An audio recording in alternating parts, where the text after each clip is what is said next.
pour faire circuler des autos électriques, ça va prendre des routes, ça va prendre des liens. Donc, la question des véhicules électriques, pour moi, il y a quelque chose qui est clair, c'est que dans le futur, on va n'avoir que des véhicules électriques. Ça, pour moi, c'est clair. La deuxième chose, c'est si on tient compte de tous les autres impacts négatifs et l'empreinte qui est associée à la création du véhicule électrique, parce que ça reste un produit technologique, dans la hiérarchie des solutions qu'on doit implanter, il faut d'abord travailler à réduire le nombre de véhicules qui circulent dans nos territoires. Puis après ça, les véhicules qui restent devraient être électriques. Un nouveau pont autoroutier dans une région qui est suréquipée en autoroute, ça ne peut pas être un projet écologique d'aucune manière.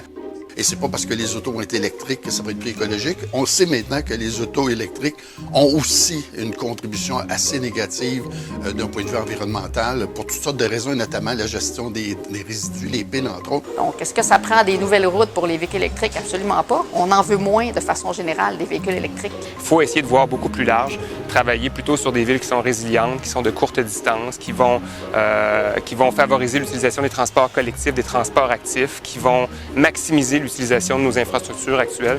Donc, c'est peut-être plus comme ça qu'il faudrait le voir un petit peu plus large, se sortir de nos œillères qu'on semble avoir dans certains cas.